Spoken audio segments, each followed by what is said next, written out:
Hey guys, welcome back to Chuckload of Comics, your source for nerd news, comic book reviews, movie talk, cat videos, political coverage, everything happening in the world of fandom over the past 7 days. We break it down for you every single week right here on YouTube. If this is your first time to the channel, guys, welcome to Chuckload of Comics. Click the subscribe button if you like what you see, and join us here every Sunday for all the fun. It's like headline news for geeks, for nerds, people like you, people like us that like talking about the world of fandom. Join us here every Sunday for all the fun. We got a big week of nerd news to break down. We saw the new Bad Boys for Life movie. We're going to give you our thoughts, our review. I really like this movie. We're going to break it down for you a little bit later on in the show. All you fans of Watchmen, Season 2, apparently according to HBO, is all but a no-go. Aww. No Season 2 for Watchmen. We're going to give you exactly what the people at HBO said. And finally, Eternals, what is going to be the largest movie in MCU Phase 4. We got an official synopsis of the movie from Marvel Studios. A lot of great details in the synopsis for Eternals. We're going to break that all down for you at the end of the show. So before we get into all this great nerd news, guys, we want to talk a little bit about Ace Comic-Con. Woohoo! Ace Comic-Con is coming to the great city of Boston, coming to Beantown March 20th through the... Why do they call it Beantown? I don't know. Anybody know? I don't know. We'll find out because we are going to go to Ace Comic-Con March 20th through the 22nd. We're going to be broadcasting live all weekend long from Ace Comic-Con. We're bringing the Chuckload of Comics show to Beantown. What we're going to be doing, we're going to be hosting the small stage panels. Sweet. So all the panels that are going on these small, what do they call it, the creator stage? Mm-hmm. This is the cool small stage where we sit down with some of the top names in the comic book creators, some possible movie stars, television stars.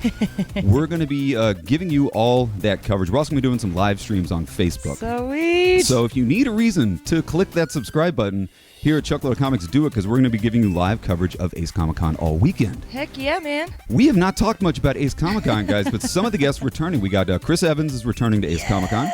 Tom Hiddleston's going to be there. Some Ace favorites is Tom Hiddleston and Chris Evans, but for the first time ever, they're getting some Star Wars. I know. Yes, we knew Ewan McGregor was coming, but this week they announced Hayden Christensen. Yes. Little Annie is coming to Boston March 20th through the 22nd. He's going to be doing a panel. Photo ops go on sale at an undisclosed date. But the biggest news we want to talk about is Chuckload of Comics is going to be doing another one of our mystery guest announcements. If you watched Chuckload of Comics last Ace Comic-Con, you know we've been doing some live mystery guest announcements. Too cool. Well, this mystery guest announcement is going to be announced live on the Chuckload of Comics channel this Wednesday. Yeah, buddy. So Wednesday, 3 o'clock Eastern, tune into the Chuckload of Comics show for a mystery guest announcement. We know who this mystery guest is. And little hint, this is a 5-time Oscar-nominated person. What? That's all I'm going to tell you. Oh you got to tune in Wednesday for the live mystery guest announcement. So Wednesday, 3 o'clock Eastern, 2 o'clock Central, whatever time that is on the West Coast, I'm not sure. But tune into the show, guys, this Wednesday for a mystery guest announcement for Ace. And if you don't have tickets, go online, go to acecomiccon.com, get your tickets for Ace Comic-Con in Boston. Sweet. And come meet us all weekend long in Boston, Ace Comic-Con. So we, as promised, we're going to talk a little bit about this movie, Bad Boys for Life. But before we talk about Bad Boys for Life, we have to... A nice little segue into it is one of our favorite segments on the Chuckload of Comics show is hateful comments from viewers. That's right. How do these two go hand in hand? Well, Shauna and I went to the press screening earlier this week to Bad Boys 3, Bad Boys for Life, and we did our review. Right after the press screening, we came back to the studio, shot our review. Here's a link to it right here if you want to see the review for Bad Boys for Life.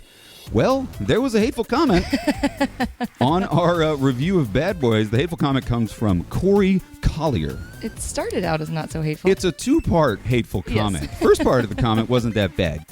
Corey wrote, "This guy is just rehashing old info that is already know. I really don't think he saw the film, to be honest." That wasn't too that bad. I mean, not too hateful. That's kind of. She's just being honest, you know. Well, everybody's entitled to their opinion, right? Me, the idiot that I am, I broke the cardinal rule of not replying to a hateful comment. I couldn't help myself. I had to reply to Corey, but I replied with a really nice reply. Yeah. I basically just said that we did in fact go to the screening, and I said, I really appreciate you leaving a comment. Yeah. That's what I said. That's nice. Well, now the hate came out from Mr. Corey Collier. He wrote, "Yes, I sure as hell don't appreciate your false, lame effing review. Wow. What the heck, man? I mean, geez. Thanks for telling us it was lame, but, whatever. I want to make a note. A grammatical error, Mr. Corey Collier. That's true. Your use of your is not Y-O-U'', just Y-O-U-R. Yeah, it's not you are. It's not I sure as hell don't appreciate you are false, lame effing review. So if you learned a little something, I'm glad we could help. But congratulations, Corey, you win the coveted Hateful Comments from Viewers Trophy right here. Just go ahead and send us your address, and we will ship this out to you. Send us, leave it in the comments section. Yep. Address, phone number, personal email. We'll make sure we don't share it with anybody, and we're going to ship this out to you. Congratulations. If any of you guys out there want to be featured on the Hateful Comments from Viewers segment of Chuckload of Comics, it's really easy. Super easy. Go into the comment section of this video and just leave us a hateful comment. Let the hate flow through you. Simple as that. And maybe, just maybe, we'll feature your hateful comment on the Chuckload of Comics show next week. So the reason I say this, it's our segue. It's a really long segue into our review for Bad Boys for Life. Like I just said, we posted our full review right here on the channel. Check that out. I really dug this movie. The reason we're talking about it again is, Shawnee, you didn't get a sit on it on the review. I didn't, but, that's because I had to actually go to work. You had to go to work. So I want to get your thoughts. Yeah. Shawnee, what were your thoughts on Bad Boys for Life? I'll be honest, I never saw the first and second one, but that was perfectly fine. I thought it was a fun movie. I really enjoyed it, and it was just good to see Martin Lawrence back on the screen, too. He's, been, out of the spotlight for a while. Honestly, so it was a really good comeback performance by Martin Lawrence, guys. The movie obviously stars Will Smith, Martin Lawrence, Vanessa Hudgens, Alexander Ludwig, and Joe Pantoliano. Woohoo! You know the story of Bad Boys? Well, this movie actually, I don't want to make anybody feel old, but this takes place 25 years after the original Bad Boys. So really long time to wait for a sequel. Will Smith obviously plays Mike Lowry. Mm-hmm. Martin Lawrence plays Marcus. What was his last name? I forgot. I forget too. Well, anyway, you know from the trailers that Marcus wants to hang it up. He wants to retire. Will Smith obviously wants to keep on going, keep catching bad guys. And so there's a little bit of rift in their friendship, which gets resolved as the movie goes on. Surprisingly, this movie was not directed by Michael Bay. Michael Bay directed the first two films, but it still has a very Michael Bay feel to it. It feels like a Bad Boys movie. New-time directors Adil El Arbi and Bilal Fallah. Apologies for that name butchering. Probably butchered it, but really good. They must be Michael Bay fans, because this movie really feels like a Michael Bay movie. Right? What surprised me most about the film is the ability of Will Smith and Martin Lawrence to fall right back into their old routine of the buddy cop thing. I mean, it's like they never left. Right. It's just as funny as the first one. They really ramp up the action. Like the fight sequences, especially for these older guys. Right. They really have some amazing high-budget fight sequences. That's pretty cool. Probably the best villains we've ever seen. I know. In a Bad Boys movie. It's basically like the Mexican drug cartel. It's a villain that has a long history with Will Smith's character, Mike Lowry. Too cool. Won't tell you anymore, but really, I was so impressed with what they did with the low budget, the quick turnaround. If you remember Will Smith and Martin Lawrence, I think we have a picture of their Instagram page. We do, actually. They posted this back in October of 2018. They said, okay, we're doing this movie, and just like that, bam, they announced it. It happened. They cast it, they shot it, we saw the trailer, and it just turned around so fast. I was surprised at the high level of quality in such a quick turnaround for a film. I agree. And one of my favorite surprises was seeing Bjorn in the. I just thought that was so much fun. Alexander Ludwig, all you fans of the show Vikings, makes a surprise performance. Yep. Bjorn Ironside. Ironside, yes. He was Ragnar's son in the show Vikings. He was like a really lovable character. Yep. Really surprised. He stole the show in a lot of ways. Wasn't he also in the Hunger Games, I think? Yeah, he was. That was like his first acting gig, I think. He stood a good 6 inches over Will Smith. Yeah. He was a really tall guy. So he plays a really lovable character. He's part of the sort of new generation of cops that the Bad Boys kind of team up with. Yep. Love the movie, guys. Yeah. If you want to see our full review, it's right here on the YouTube channel, guys. Leave a comment. Did you see Bad Boys for Life? What did you think? And what do you think of the hateful comment from our buddy? Let us know. Watch our review and let us know if you agree with Mr. Corey Collier. So, guys, let's go ahead and move on. We got a lot of nerd news we're going to break into. So check it out. This is this week's nerd news. There you go.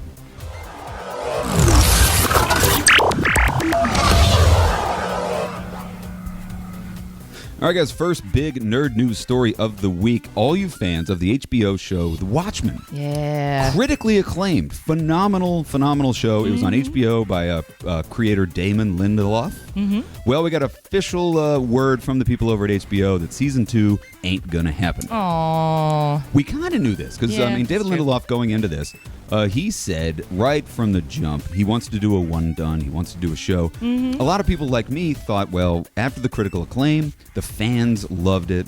They're almost guaranteed to do a season 2. You know they're going to back up the money truck, and Right. Damon Lindelof's going to come back and do it. Well, he said emphatically, I have no interest in doing another one. Yeah, well, yeah, he said that, and then he still left it open at the end of the season, but so that HBO could take it over, or somebody else could take it over and continue on. But I think they made the right decision. He actually did give HBO the green light. He gave him his blessing, said, look, man, if you want to give it to somebody else and they can do it, I give you my blessing. So everybody thought, well, okay, they'll get another season just maybe without Lindelof. Well, HBO programming chief Casey Bloys, he was talking to USA Today, and he said that creator Damon Lindelof really truly doesn't want to make a second season. And without Lindelof at the helm, the network isn't interested in pursuing a second season either. Yeah. Which sucks. Yeah, I know. I mean, it does suck because they left it open, but at the same time, I think they made the right decision. Yeah. I mean, if you don't have the backing of the creator of this amazing show, you're never going to stand up to that level, I don't think. So. Yeah. Well, he went on to They say, made the right decision. Casey Bloys said in a real short little segment, he said, it would be hard to imagine doing it without Damon involved in some way. Yeah. So that's a bummer. Here's what I want to ask you, Shauna. What? What's that? Is this a good thing? Is this a bad thing? What do you think, man? I think it's a good thing. Like Yeah. I said, yeah. I think they made the right decision. If you don't have the backing of the creator, I mean, if he didn't foresee a second season. He wanted a one and done. And I honestly hate the fact that a lot of television shows will force a second season just because of its success. Well, Damon Lindelof, he was one of the guys who did Lost, Leftovers, Yeah. 2 shows that, in a lot of people's eyes, went a little bit too long. Right, exactly. If Lost would have gone out off like season 1 or 2, we'd remember it as the greatest show ever, but Right. now everybody just remembers those last few seasons. Yep. I disagree. I think this is a terrible decision by HBO. Wow. I mean, think about it. The streaming wars are ramping up. People are going to be fighting for subscribers. They're going to be fighting for people's eyes. You don't have Game of Thrones anymore. That's true. HBO is going to be up against Netflix and Disney Plus and all these shows coming out. Here you have a show that, I'm just talking from a business standpoint, not a creative standpoint, but here you have a show. Critics love it. Fans love it. Yeah. Everybody's fighting for eyes and fighting for subscribers. It's silly from a business standpoint to not continue with a show that's so popular. Yeah, I guess you're right. I mean, that's kind of what I think. Okay. We want to know what you guys think. That's right. Did you watch Watchmen season 1? What'd you think of the ending of it? What do you think? Is this a good move by HBO? And is it a possibility they're going to back up the money truck and Damon Lindelof is going to come back? Oh, that'd be a different story. Leave us a comment. Let us know what you think. It's a really hot button issue. So yeah, leave us know. Leave us a comment in the comment section. Let us know what you think.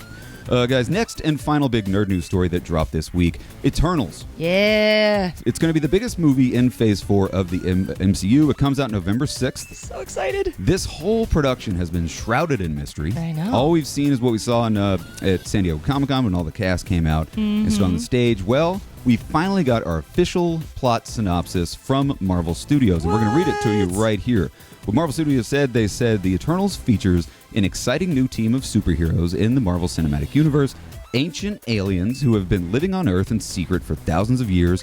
Following the events of Avengers Endgame, an unexpected tragedy forces them out of the shadows to reunite against mankind's ancient enemy, the Deviants. Ooh. So there you have it. That's a lot of stuff to break down in this plot synopsis. The first thing that jumps off the page to me is the fact that it takes place after Endgame. That is interesting. That's really cool. We haven't seen anything like that yet. And a lot of people were thinking that since they are an eternal race of beings, they've been around for thousands of years, that this is going to take place way in the past. Yeah. Apparently, it's the events of Present. Endgame that bring him out of hiding. Wow. That's cool. I like that. I like that premise. It is pretty cool. In Kevin Feige we trust. So. Yeah.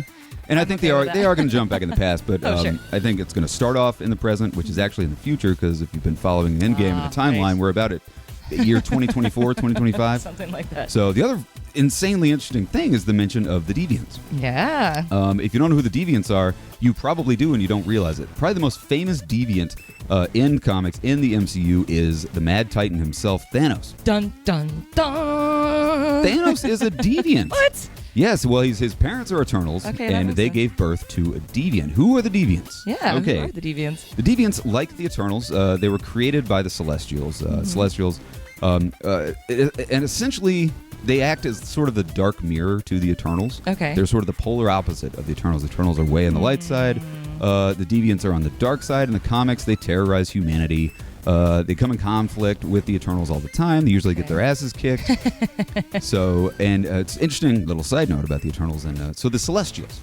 We know the Celestial. We know Nowhere, the giant head that's been floating around in the Guardians of the Galaxy movie. He's one of the Celestials. Okay. They created these races of beings. Obviously, the Eternals, the Deviants, and right in the middle was mankind, who's sort of like the middle road.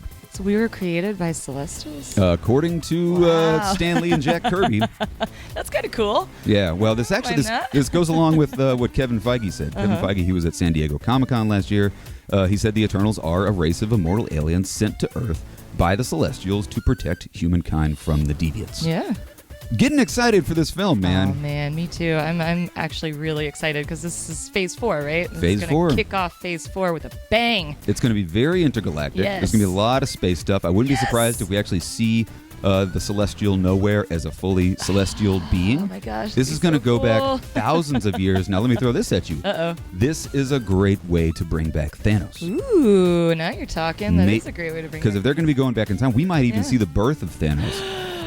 Have you guys ever read Jason Aaron's Thanos Rising? Yeah. You get to see the birth of Thanos. You get to see young Thanos. I would not be surprised if we see young Thanos in Eternals, and they're keeping it way under wraps. Oh, I love that. I love that theory. That's great. I think it's going to happen. Josh Brolin, bring it back. Hit the gym, Josh. You might have. You might have another You're role wanted on coming up. set.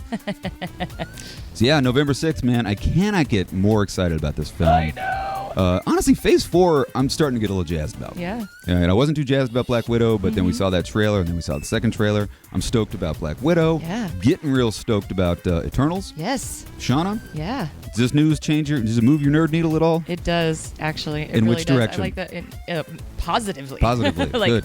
Like, I'm up to a 9 now. At the Eternals, I was a little wishy-washy about at first, but then they started announcing the cast, which is massive. I mean, like you said, they all came out on stage at San Diego. We've seen them in their costumes, and just, it's so cool. So, yeah, the fact that they gave the synopsis, I love it. I think this is going to be everything we love about Guardians of the Galaxy mixed with everything we love about Avengers Infinity War. It's going to be a massive, massive intergalactic thing that's really going to set ripples off in the future of the MCU, guys. I love it. So let us know what you think. Does this change your excitement level at all for the Eternals movie? What'd you think about the synopsis? Did we miss anything in the wording that maybe you want to elaborate on in the comment section? Sound off in the comment section. Let us know what you think about Eternals and this synopsis.